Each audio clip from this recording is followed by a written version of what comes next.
Alright guys, I'm just going to show you. It's actually one of my first YouTube videos on instructions.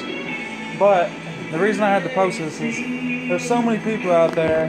If you have a RZT or anything similar to this, which is the Mustang 22 horse Kohler motor, Mustang RZT Troybuilt 50-inch cut. It's been a great zero turn. I paid $500 for it off Craigslist. Got a killer deal. Of course, the best time to buy them is in the winter if you're going to buy a used one. But I haven't had to do much to it. Change the oil, just routine maintenance. But anyway, back to the subject. The drive belt, I haven't ever had to replace the drive belt on this particular zero turn. I was just mowing randomly today, and it actually, let me cut this music down a little bit. It's my soul music.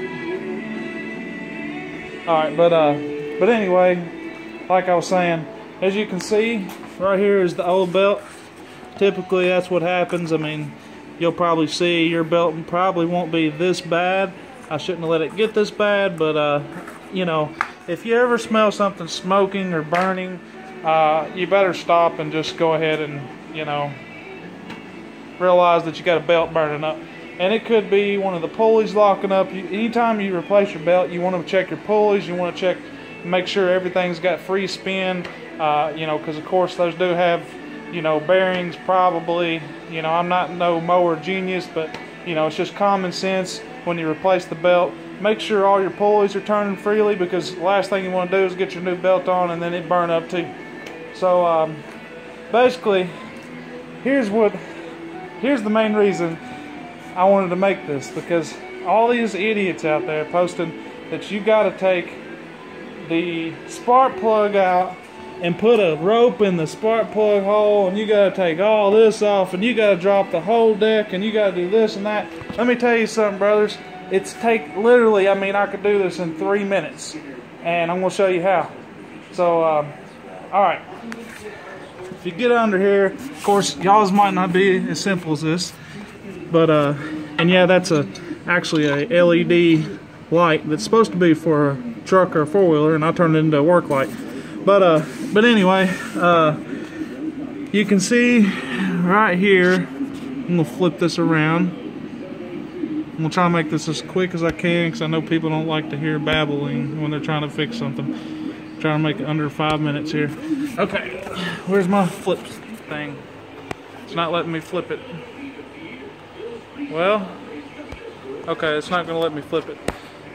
Stupid phone. Okay, anyway, I'll have to do it like this, but as you can see, right here is your main pulley here. That's your clutch there. That's your main drive from the engine. And then you got your tensioner, which is right here. That tensioner goes back to here, and then it goes back to here, to that spring.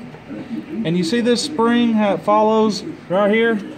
Well, right there, there's a little string in the way. I don't know what that's for, but anyway, this little clip right here, this right here, see those? That's all you need to do this. Be careful, but you grab this spring here and let that loose.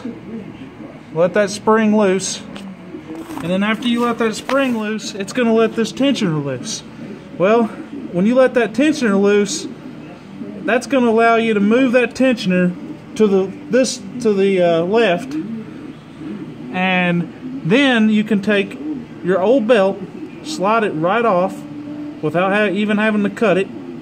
You don't have to remove the clutch. You don't have to remove the deck. You don't have to take the spark plug out and dip the rope in it for whatever reason that is. I have no idea if that's a joke or... But anyway, I'm just posting this for all my fellow friends out there that have to do the nightmare of what they say you have to do, and let you know that you don't. It's very simple. It takes every bit of 3 minutes to do. And like I said, once you remove this tensioner spring right here, when that spring gets loose, this tensioner, you can move that all the way over here. And then the reason they're telling you to take all this off is for that reason. number one, they're telling you to take the deck apart because so you can get the belt loose. Let me tell you how to do that. You can take this belt, and you see how I'm pulling it, and you can pull it over to the right, and as you're turning that clutch, you can literally just slip that belt right off. Same concept goes when you put it back on. Now make sure everything's lined up on the front. You know, 9 times out of 10 I got lucky, I didn't have to do nothing. Whenever I took this belt off, I actually just took a pair of channel locks and I stuck them right here, and to where it would hold the belt forward so it didn't get them off track in the front. But you can do whatever you want to do. If you get them off track, you can always reroute them. It's just, you know, if you're wanting to do a 2 or 3 minute job versus a 5 minute job, you know, or versus an hour job, what everybody else is trying to say.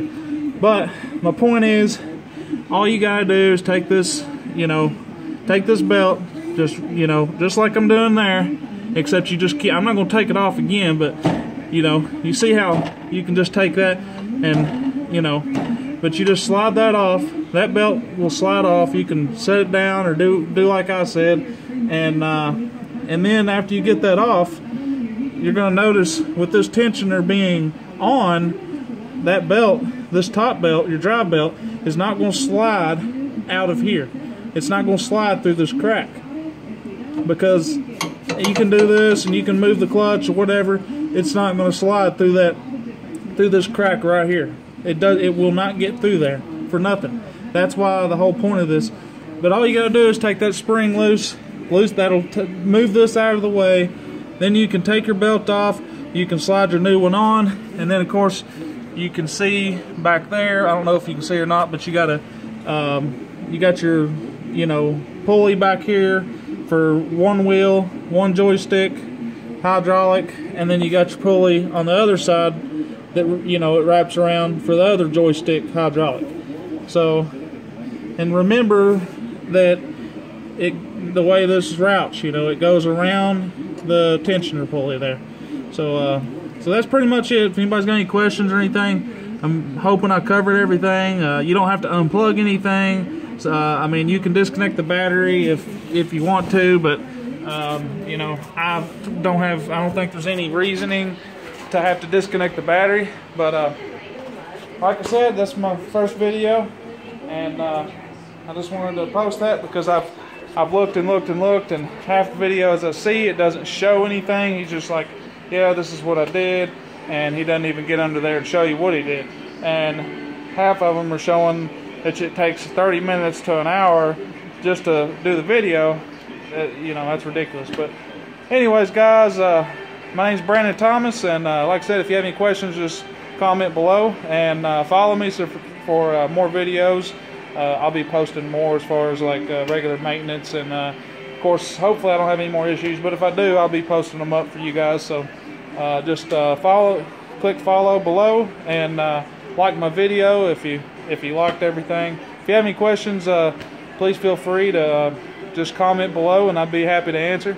Other than that, I believe I covered everything. So y'all have a good day and have a blessed day.